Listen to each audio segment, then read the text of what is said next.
So in thinking also about the services, like case management, I know that you all were also coming up with some different ways to really engage people with that as well.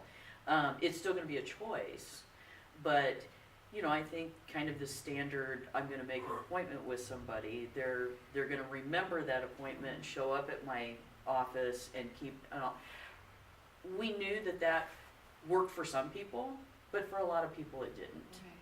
And so what were some things that, in kind of working with staff and trying to change how even something like case management was seen? Well, our case managers, their door is always open. Of course, unless they have somebody Sure. in there and they need privacy, but they sit in their offices with the door blocked open so that people know, hey, I have a minute, I can go in here and I can say, hey, Dawn, or hey, Robin, can I talk to you a minute? So they've tried to be more available to folks. And then sometimes too, if they have a client that they haven't had much contact with, if they see them walking by in the hall, they'll say, hey, you have a minute? Let me visit Yeah. with you. So it's become, I think, less formal than it was Yeah. before. Well, same with us. I'm open door policy always. But one of the things that changed, I think, over time is, again, because people are in their individual cottage units, we go to them. We don't necessarily Yeah. expect that they have to come to us. Yeah. And so if you got someone staying there and you haven't seen them for a while, go knock on the door and have a conversation. But then the other thing, we provide a crazy amount of transportation services. Yeah. And so what we found is most of the time, the best case management you're ever gonna have Is in a is car. taking a trip somewhere. And so, you know, even if it's we have our scheduled Walmart run, and you haven't visited with this person for a while, well, I don't really wanna go to Walmart, you wanna ride along? You know, just something like that, because something about being in a vehicle opens up your mouth, and you have that conversation. And so it doesn't have to be a formal, you sit there and I'll sit here and we'll talk Right. for an hour kind of thing at all anymore. It's what works for you. And also where we're located, we just happen to be right up the road from Lake Taneycomo.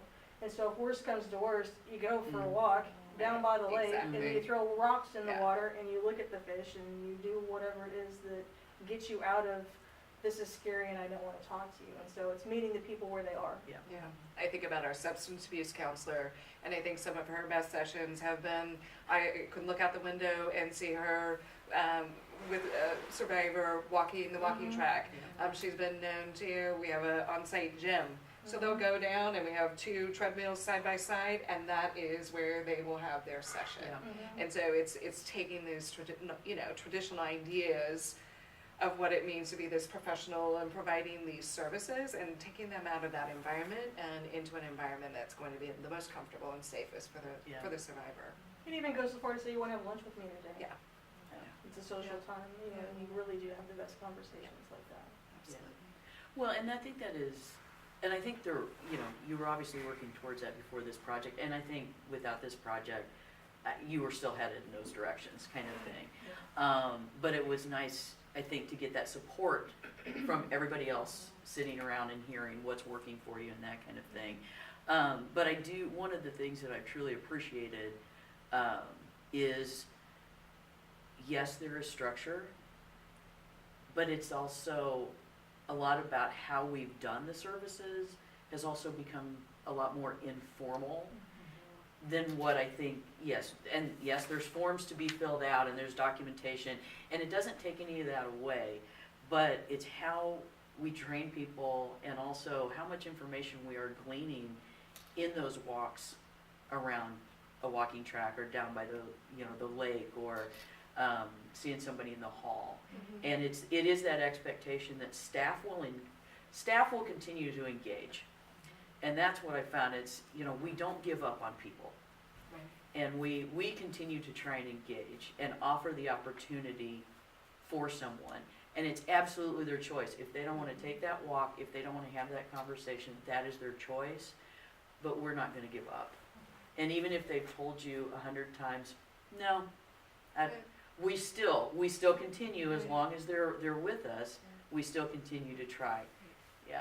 And people don't just automatically know what a case manager does. Exactly. And so it's our job to sell that service. Yes. This is what I can do for you. And like you said, a lot of times it's, hey, I can take you to that doctor appointment so you don't have to stand out in the rain Right. waiting for the bus. So we have to sell ourselves. Yeah. Yeah, because those case managers, support group, advocate, those are all our words. Right. That's all Yes. our language. Yeah. That and the 13 million like acronyms that we also have. Right. That, and we all understand that shorthand and we know what it means. But somebody coming to us No.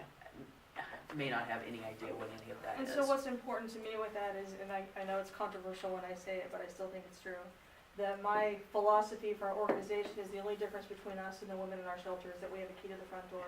And it's so important to me, so much so, that we look alike.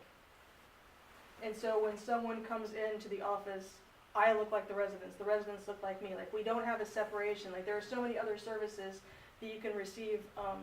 You go to the attorney's office and there's a separation of a desk and there's a separation of dress, like we dress comfortably, like our residents dress comfortably, so we dress comfortably. It's that whole, we're not separating ourselves from you.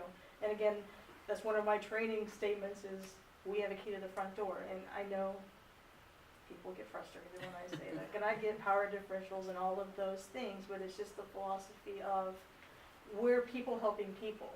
And so if you take case manager out of it, if you take advocate out of it, if you take all those titles and you just present it to the people staying at your program as we're people helping people, it takes expectation off of us too. I don't have to have all the answers. I don't have to be perfect. I don't have to know everything that you're going to ask me because I'm a person who's here helping you, who's a person, and we'll do the best that we can. And so I do happen to know a lot of resources in the community, and I do happen to know ways that you can do X, Y, and Z, but sometimes I'm gonna be asked a question and I don't know. And it's completely okay for me to say, I don't know the answer to that question, but I'll get back to you.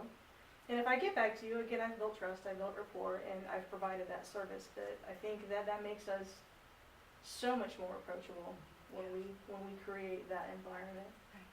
And to remember that our shelters, people come to shelters not because they want to. Yes. They come to our Yes. shelters because they need a safe place. Yes.